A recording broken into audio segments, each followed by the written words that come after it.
Precolonial Black Africa by Cheikh Anta Diop. Chapter 5. Political Organization. Power of the African Empires.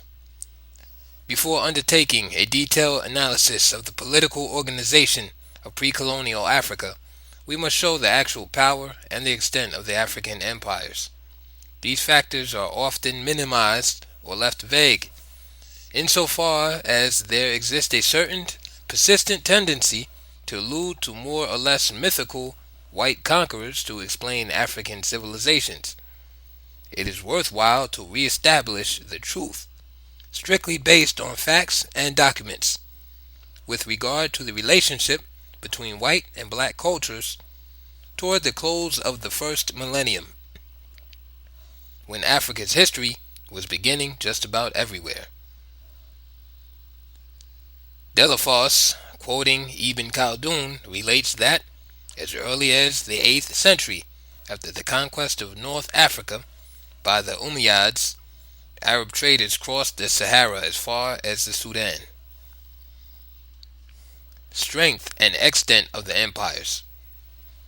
Ghana. Henceforth, new connections, never again interrupted, were being forged with the outside, particularly the Arab Orient and the Mediterranean world. These first traders discovered that the Sudan was governed by a black emperor whose capital was Ghana.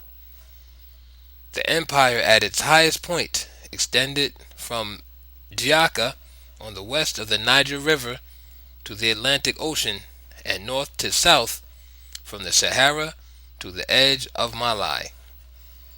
The gold-rich region of Upper Senegal centered around Gadayaru, Garentel, and Eresni belonged to the empire.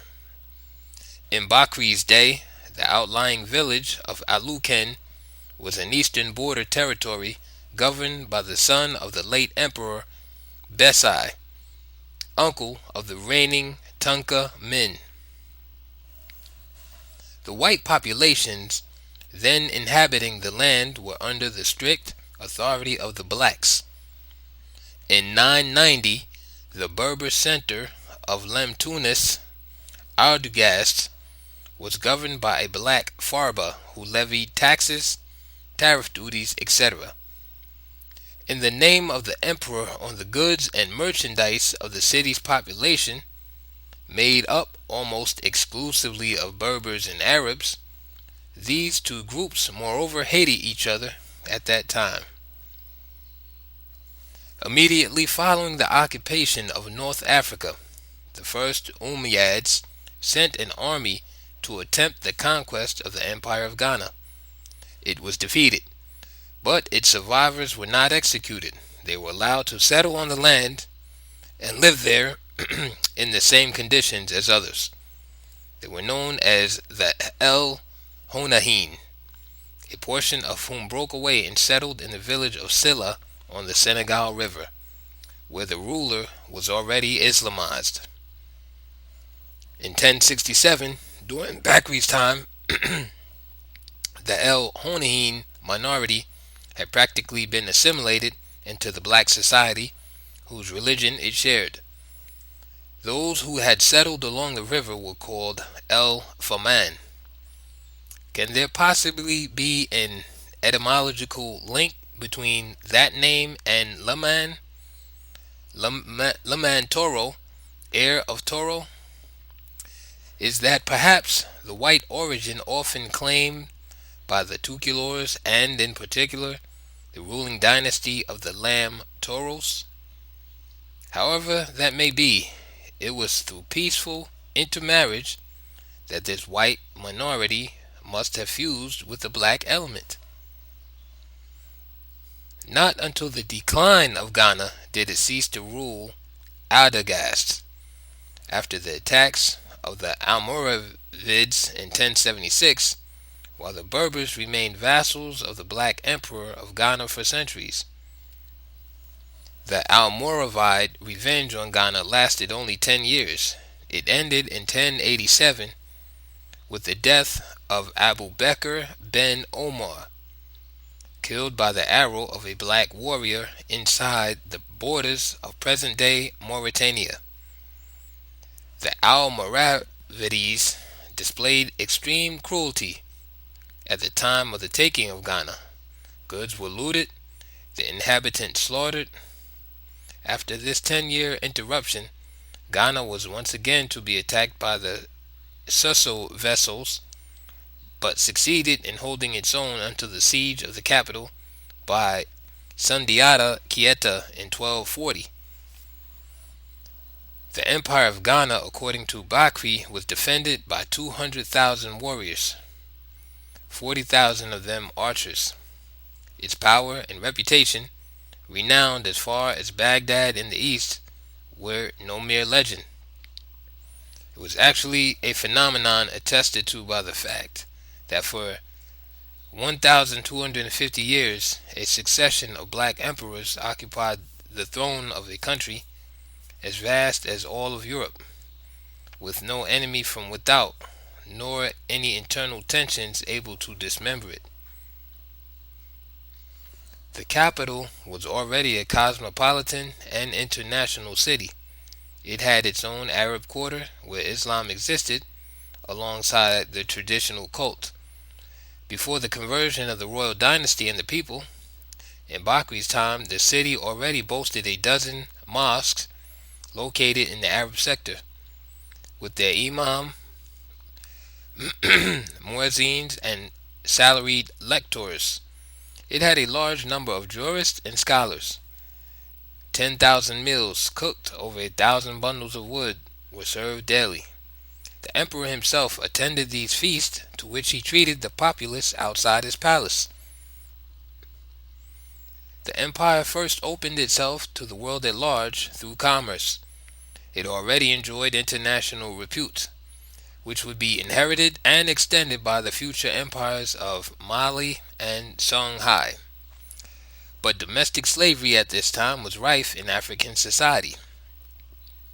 One could sell his fellow man to another citizen or a foreigner, which explains why Berber and Arab merchants, grown rich since settling at Ardugast, though still vassals of the black sovereign, could acquire black slaves on the open market. Some individuals in the city owned as many as 1,000 slaves. This shows the peaceful means by which the white world could possess black slaves. It was not through conquest, as often been attested.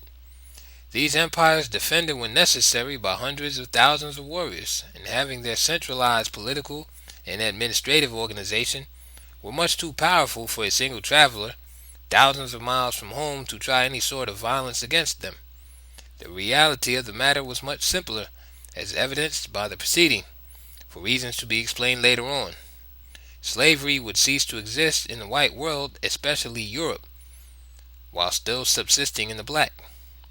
One sees here the complex facts that it has often been very tempting to use so as to obscure certain points of history. All the white minorities living in Africa might own black slaves, but slaves and white masters alike were all subjects of a black emperor. They were all under the same African political power. No historian worth his salt can permit the obscuring of this political, social context, so that only the one fact of black slavery emerges from it. Mali. The boundaries of the Empire of Mali stretch from the Gao, all the way to the Atlantic, and from the Sahara to the tropical forest. According to Ibn Khaldun, the Emperor of Mali reigned over the entire Sahara. Mansa Musa was a powerful sovereign whose authority extended as far as the desert near Urgala.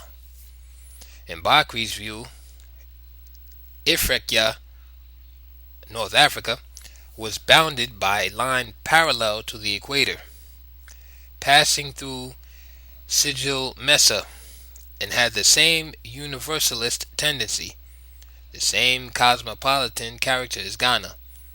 The capital city, Mali, also had its own Arab quarter, its mosque and jurists, its Muslim cemetery, etc.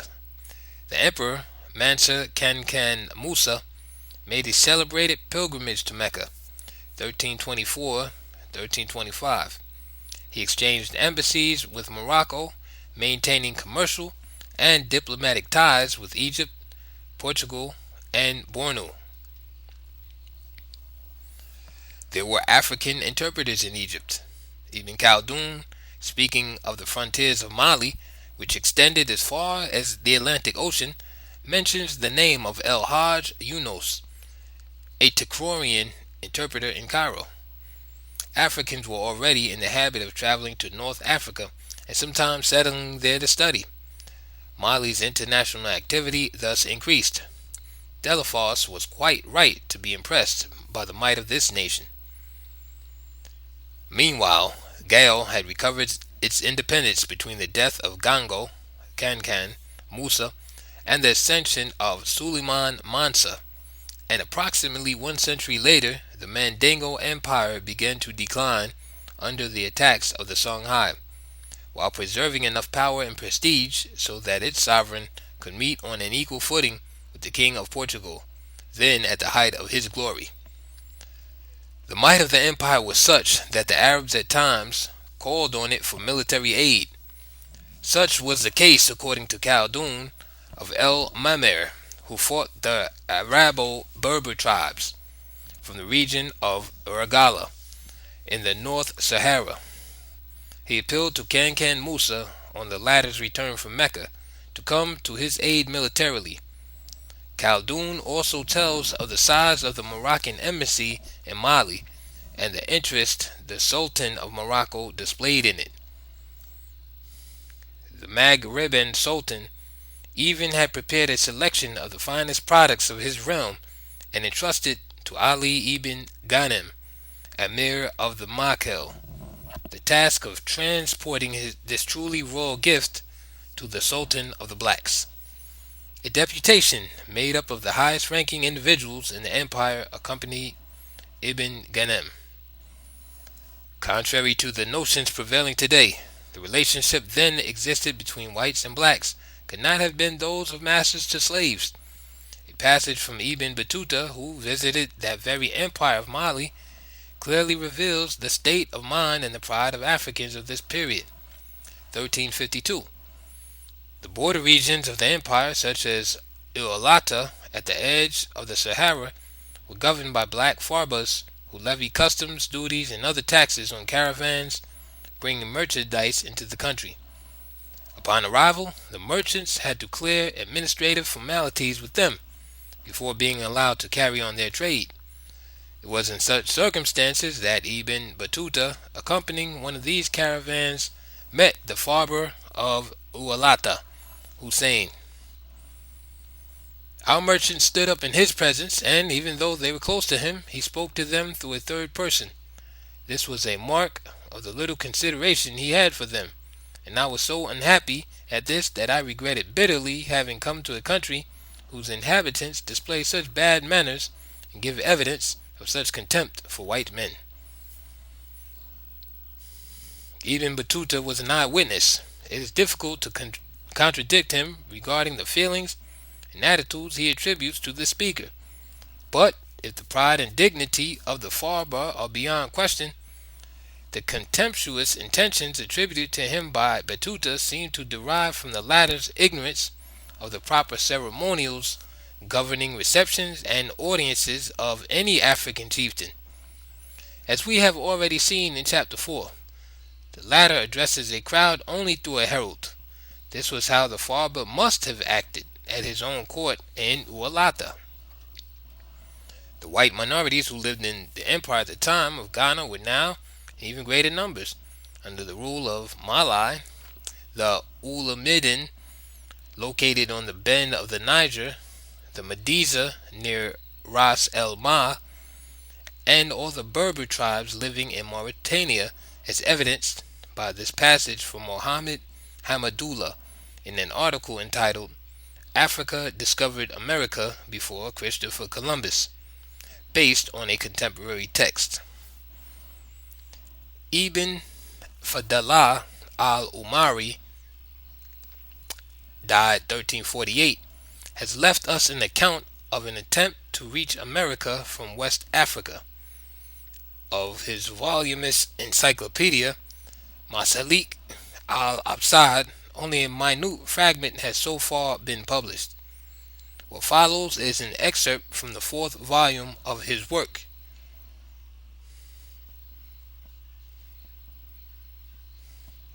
Chapter 10, concerning Mali and its dependencies. In these regions there is no one deserving the name of king, unless it be the sovereign of Ghana, who is a kind of viceroy of the emperor of Mali, although in his own domain he is like a veritable king. To the north of Mali there are white Berbers who live as his subjects. These are the Yantasar, Yantafras, Madusa, and Lamtuna tribes. They have their own sheiks who rule them, except for the Yantasar, who have their own kings, vassals of the emperor of Mali. In actuality, when far from their homeland, the Arabs were often led by their isolation to adapt to the black African milieu. Some of them thus traditionally took on the role of jesters at royal African courts. Though never before emphasized, this aspect of the relations between the two cultures was no less ancient or general. Khaldun thus relates the story of two Arab courtiers, Abu Ishaq el-Tonjan el-Mamer, who were part of Mansa Musa's entourage on his return from Mecca. We were part of the royal cortege, and even outranked the viziers and heads of the state. His Majesty listened with pleasure to the tales we told him, and at each stopping place he rewarded us with several kinds of foods and sweets. This tradition extended even to the smaller courts of Cairo, where it is very much alive. It explains the existence in this area of Moors who have expediently adopted totemic names of reigning African princes.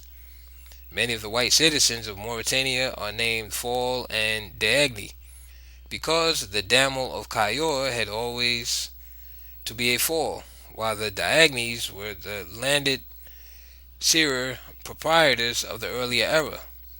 Khaldun stresses the coveted position which S. Sakli must have had at the court of Mali, in addition to the remuneration he received for the building the mosque of the Kyoga for Mansa Musa. Songhai. The Songhai Empire extended from the east of the Niger River as far as the Atlantic Ocean, and from the frontiers of the land of Bendoko as far as Tegheza and its dependencies under Askia Mohammed. The strength of the army hastily raised to fight Dejuda was 12,500 cavalry and 30,000 infantry. Songhai inherited the international renown of Mali. From Kankan Musa to Askia Muhammad, the memory of the voyages of African princes is recorded in the annals of the East, where the astonishment expressed at the power of the African empires is indescribable. In their annals, the peoples of the Orient told of the voyage of the prince. They noted their amazement at the power of his empire, but they did not depict Kankan Musa as an open-handed, magnanimous individual. For, in fact, despite the extent of his holdings, he gave his alms in the two holy cities only a sum of 20,000 pieces of gold, whereas Askia el-Hajj Muhammad bestowed upon them 100,000 pieces of gold. Sunni Ali, known also as Ali Bear or Ali the Great, drove out the Tuaregs who held Timbuktu after the Mandingos from 1434 to 1468. The Tuareg chief, Akil, fled to Biro or Ualata without a fight at sight of Sunni Ali. He took with him all the jurists and members of the clergy who were in favor of Tuareg rule. The Tuaregs had committed the worst excesses during the 34 years of their domination. In actuality, they had never permanently settled in the city. The earlier administration had remained. The city continued to be governed by a Timbuktu Khoi who collected taxes in their name. Only after a series of humiliations, pillages, and massacres did the Timbuktu Khoi call for help from Sani Ali to free the city. Sani Ali entered it on January 30th, 1468. The Tuaregs had been content to remain nomads, making periodic forays into Timbuktu. Their dominion had never extended to the right bank of the river, according to Sadi. The Tuaregs then became not mercenaries but vassals of the Askias of Kyoga until the fall of the empire. Sani Ali conquered Bara, the Senhaja New Berber country, governed at the time by Queen Bikun Kabi. He seized all the mountain regions where the Berbers were camped, as well as Kunta land. The conquered Berbers were assimilated and integrated into the black political administrative organization. The Askia made their tribal chiefs into Khois who owed specific periodic tribute. Thus, the Mang Turin Khoi and the Andasan Khoi were each obliged to provide 12,000 soldiers in the case of war. The Tuaregs were at the time far from seeing themselves as members of the same political community as the Arabs. It was with these forces, 24,000 Tuaregs, plus his other men, that Askia Duad campaigned against the Arabs of Bentaba in May 1571. The loyalty of the vassals stood every test, even during the war against Morocco. The Andasan Khoi remained loyal to the Askia until his death. When Askia Ishak I, who came to power in 1539, one day received an invitation from Moulay Ahmed, king of Morocco, to cede to him the salt mines of Tegheza, he replied, the Ahmed who listened to such advice could not be the present emperor of Morocco. And as for the Ishak who would heed him, he is not I. That Ishak has yet to be born.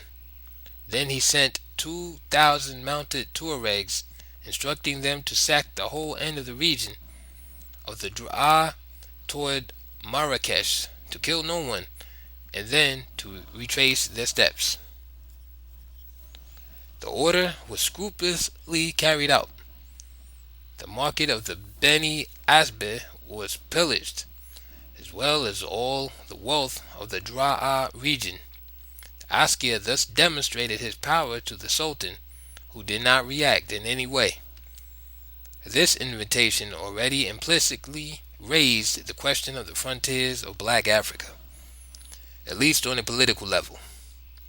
All of the foregoing allows us to show that, for more than 1,000 years, black governors administered the border regions of Tegheza on the Tropic of Cancer, Ualata, and Autogast.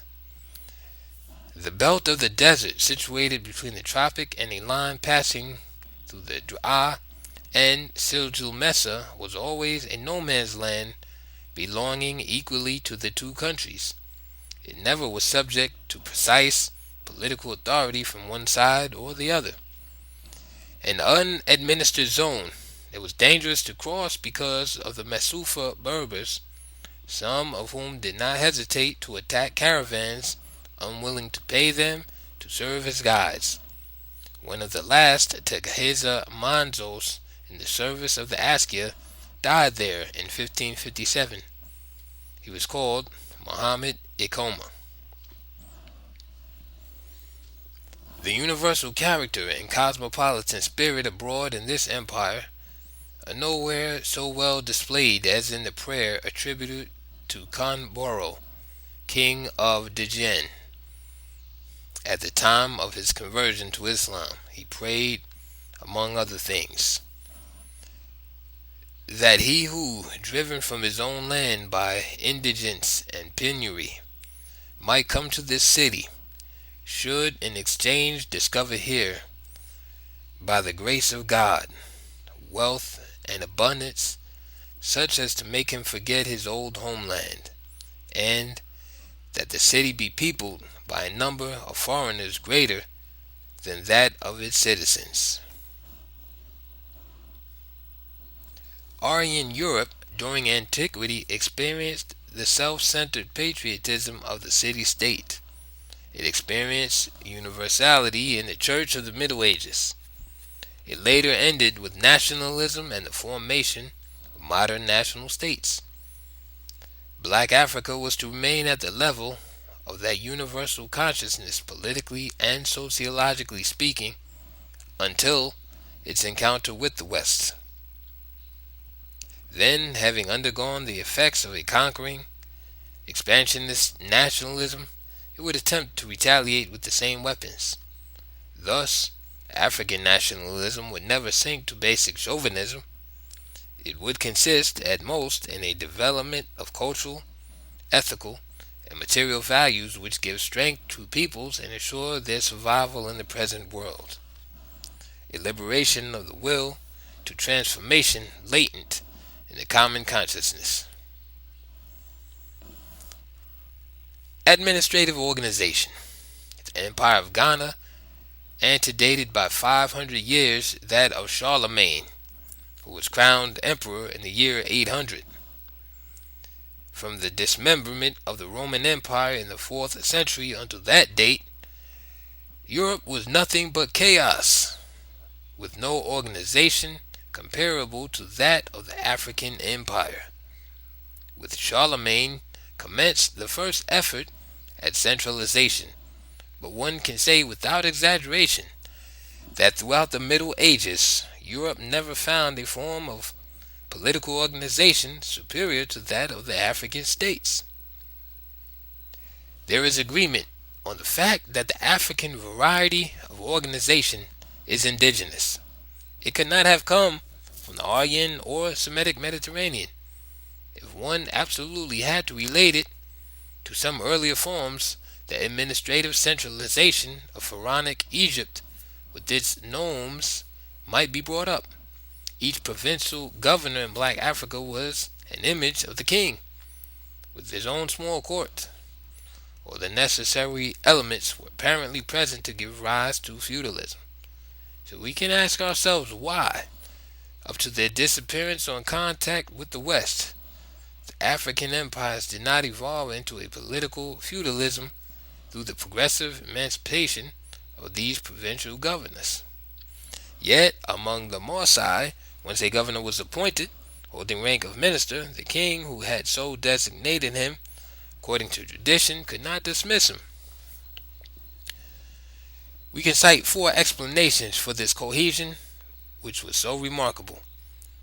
If we accept the periodic successions of certain outlying provinces, but in these latter cases, it is a less matter of a province becoming detached through the revolt of its governor than of a former small state recently annexed but not yet sufficiently assimilated into the empire, finding enough character to disassociate itself at the slightest weakness of the central organization.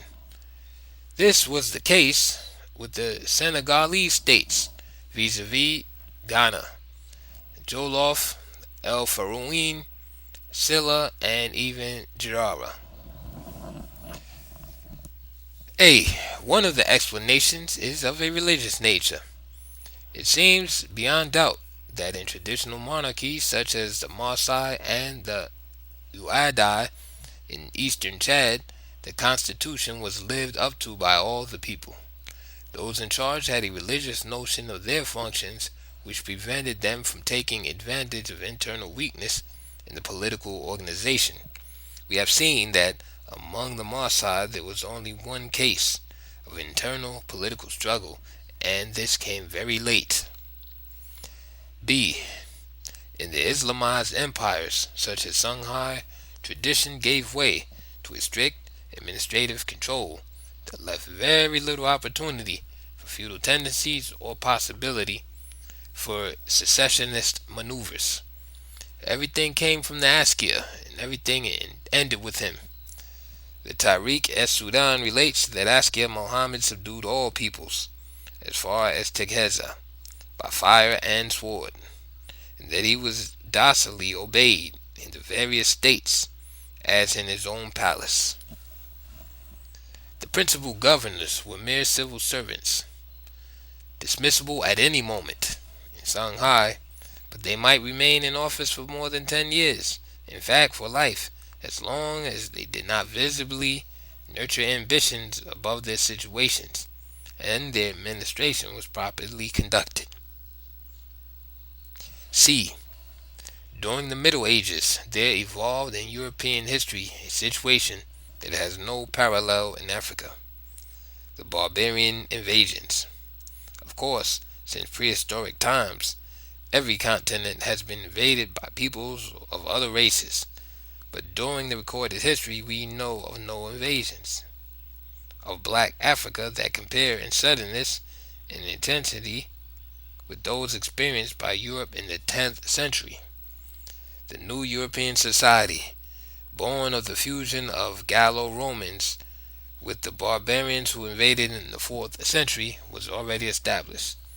It had already developed its first political structures, its first tentative administrative centralization in Charlemagne's day. After his death, Europe was eventually divided into 3 separate kingdoms ruled by his grandsons. It was then invaded anew by the Norse in the 10th century. As Andre Ribard has shown, the insecurity which was then prevalent in the rural areas impelled the peasants to organize around a strong protector, a lord, whose authority over those under his protection grew daily more meaningful, whereas that of the king, living in virtual isolation at his capital, was more and more symbolic. It was thus, under the threat of external danger, against which protection at any cost was necessary, that European feudalism was born and grew concomitant with the seizure and occupation of the land by the lords. Much has been made of Arab invasions of Africa. They occurred in the north, but in black Africa they are figments of the imagination. While the Arabs did conquer North Africa by force of arms, they quite peaceably entered black Africa. The desert always served as a protective shield. From the time of the initial Umayyad setbacks in the 8th century, no Arab army ever crossed the Sahara in an attempt to conquer Africa, except for the Moroccan War of the 16th century.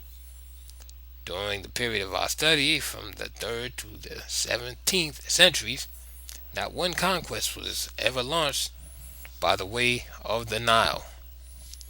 That of the Sudan, accompanied with the help of England, came only in the 19th century. Nor was there ever any Arab conquest of Mozambique or any other East African territory. The Arabs in these areas who became great religious leaders arrived, as everywhere else, individually and settled in peacefully. They owe their religious influence and later acceptance to spiritual and religious virtues. The Arab conquest, dear to sociologists and necessary to their theories, but did not exist in reality. To this day, no reliable historical documents substantiate such theories. We will cover the question of the later Moroccan occupation of Timbuktu in Chapter 7, and we will see that the limited character of this phenomenon could not cause the outbreak of general panic such as took place in Europe, which would have been necessary for the birth of African feudalism. According to Ibn Khaldun, it was rather from Africa, from Ethiopia and Nubia, that an expedition to conquer Yemen took off. Beside them, the Demdem, are the Abyssinians, the most powerful of black nations. They live on the west coast of the Red Sea, in the neighborhood of Yemen. It was from their land that the expedition was launched, which, at the time of Du Nuas, crossed the sea to seize Yemen. This is most likely an allusion to the Ethiopian expedition which took place around the time of the birth of Muhammad, which is mentioned in the verse of the Quran entitled "The Elephant Leader." D. Whereas during the Middle Ages the entire feudal system was to be based on possession of the land through progressive despoiling of the protected inhabitants, creating the landed nobility. Neither king nor lord in black Africa ever truly felt he possessed the land. Land possession there never polarized the consciousness of political power. We have seen the religious factors that opposed this. The king and the little local lord knew that they owned slaves and that they ruled the entire country, the extent of which they knew perfectly well, and whose inhabitants paid them a specified tax. Yet they never felt that they owned the land. The African peasant situation was therefore diametrically opposed to that of the serf bound to the soil and belonging, along with the land he cultivated, to a lord and master. The conditions under which the very first masters of the soil, such as the Serer Lamans, ceded plots of land were in no way comparable to those in force during feudal times. They could never result in the loss of liberty for a non-slave. Under the worst of them, they called for an annual rental guaranteed by verbal agreement, cancelable at the end of each season. Even the poor worker, the Navitain, who possessed only the strength of his own arms, could not be reduced to slavery. In the morning he worked for the Laman, and in the afternoon for himself, on the same plot granted to him. The acute feeling of private ownership that we come across today among the Libau of Cape Verde is a recent phenomenon connected with the development and exploitation of Dakar since the governorship of Pene Leprade, 1857. It was he who effected the first subdivision of land and issued authorizations for construction. The economic development of the port of Dakar very quickly gave a special value to all the land on the peninsula, so that the Libau landowners, who until then had been little concerned about it, now came to appreciate the increased value of their lands. These are the four causes which seem to explain the absence of a landowning feudal system in the history of black Africa. Resources of the royalty and nobility. Taxes. What then did this non-landowning nobility live on? What in particular were the material resources and the finances of the king? We have seen that the institution of a tax, first conceived of as a tithe, a ritual deduction on the wealth of all subjects, was present in all these empires. As everywhere else, it was at first collected as payment in kind, then later, in Songhai and Mali, in gold currency. The litigation which opposed the Timbuktu Khoi to the Tuareg chief Akil was resulted in the intervention of Ali Ber, arose from the apportionment of the collected taxes. It had been the custom for 1/3 of the taxes to go to the Khoi, but Akil refused to give him a single gold piece out of the 3,000 mitkals he collected. It appears that Askia Ishak I practically crushed Timbuktu's merchants with taxes. A former singer, Mahmud Yaza, was his collection agent. 70,000 gold pieces were recovered after the death of Ishak. These two facts prove the ubiquity of both taxation and the use of gold coinage in Songhai. Customs. The second important source of revenue for the king was made up of customs duties. A strict customs system was established as early as the Ghanaian period. It was retained by the emperors of Mali and Songhai. Duty was collected both on imports and on exports.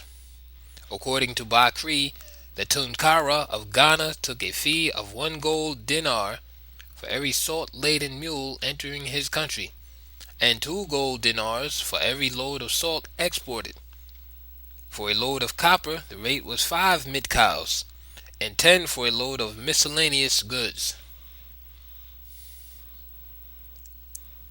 Gold mines. The principal source of revenue for the sovereigns of Black Africa, from antiquity to modern times, from the Indian Ocean to the Atlantic, i.e., from the Nubia of Herodotus and Diodorus Siculus to the Ghana of Bakri and the Mali of Ibn Battuta and Khaldun and the Songhai of Sade and Kati, was gold extracted from mines. According to an anecdote supplied us by Herodotus, the abundance of gold in Nubia was such that even the prisoners' chains were forged of this metal. Of course, this sort of tale cannot be taken literally. Nevertheless, it symbolizes an economic reality, a society in which gold seemed more prevalent than all other metals. The established facts conform well enough to this legend. The etymology of Nubia is said to signify gold. Historically, Nubia was the country from which Egypt acquired all her gold. Ghana's gold was accumulated, according to Bakri, in the fortified city of Giaru, 18 days distant from the capital on the upper Senegal. The abundance of this metal was such that the king left to the people all the gold dust they could extract from the empire's mines. The king, however, kept for himself all pieces of native gold found. Without this precaution, reasons Bakri, gold would have become so plentiful as to have virtually no more value in the land. Thus, instead of the total product of all the empire's mines, the Tunka kept for himself only that share of the metal that was found formed into chunks. One such chunk, according to Khaldun, weighed 15 pounds. It had been inherited by and belonged to the Mansa of Mali. It was sold to some Egyptian merchants by Mansa Djata, the grandson of Mansa Musa, who exhausted the royal treasury. Mali thus inherited the Ghanaian mines, situated in Bambouk, the same mines which were known to the Carthaginians and were explored by the Romans after the destruction of Carthage by Scipio Africanus Minor. Bambouk equals the Roman Bambutum. The region of Gao to the east of the Niger also produced a vast quantity of gold dust, and Bakri believes that it was actually the first country to produce this material.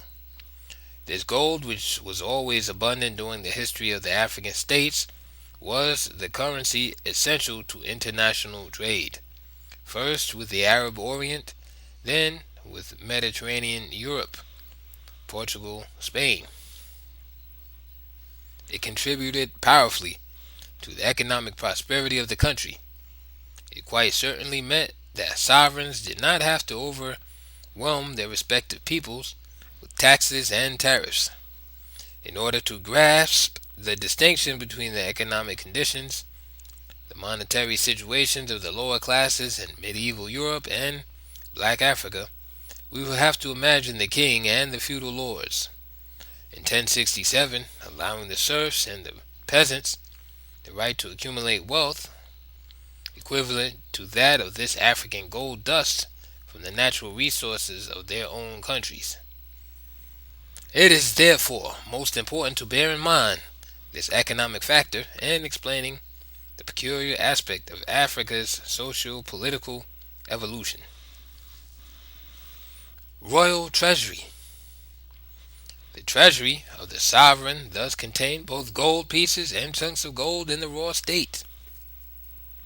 There were lofts containing taxes in kind such as grains and storeroom for manufactured products, saddles, swords, harnesses, fabrics, etc. A fair share of the treasury of Sunny Ali was deposited with the Cadi of Timbuktu, perhaps because the Cadis, due to their positions, were traditionally honest men.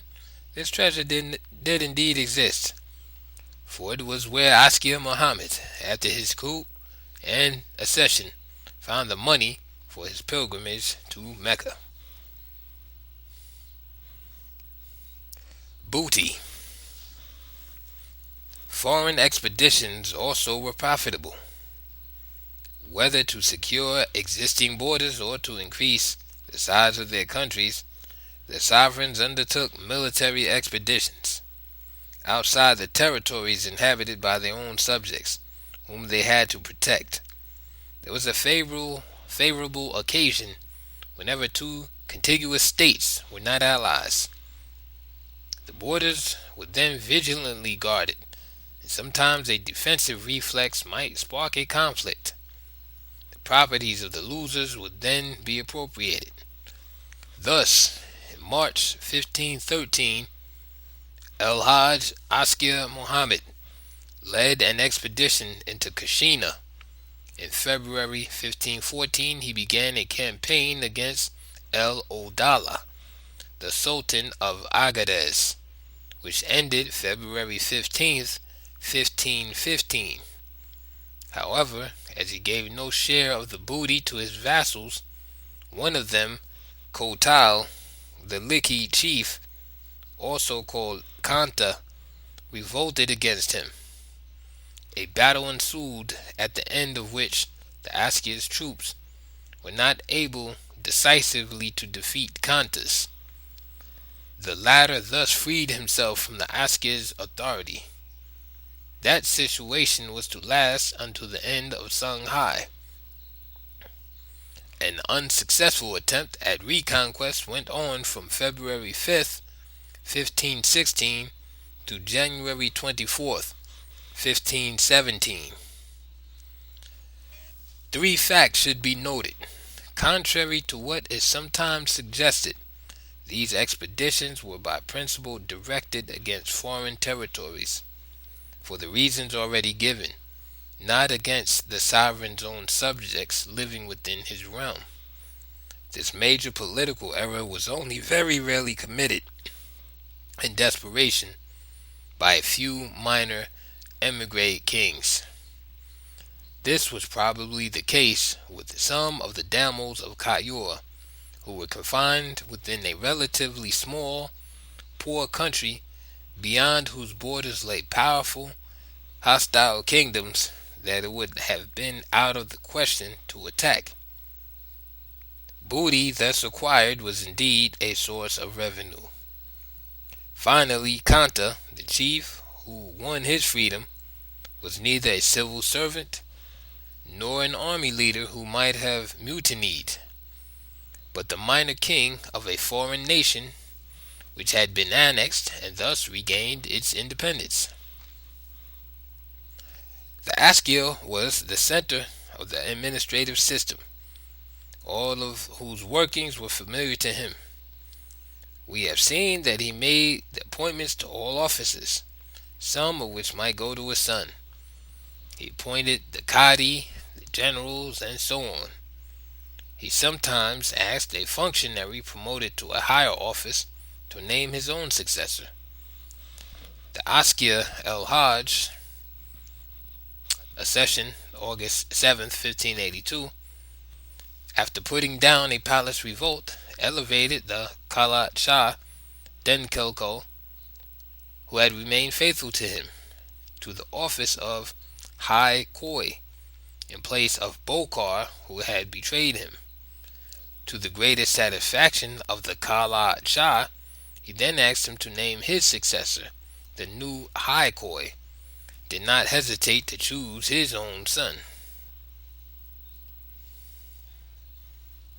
Fees connected with assuming administrative offices.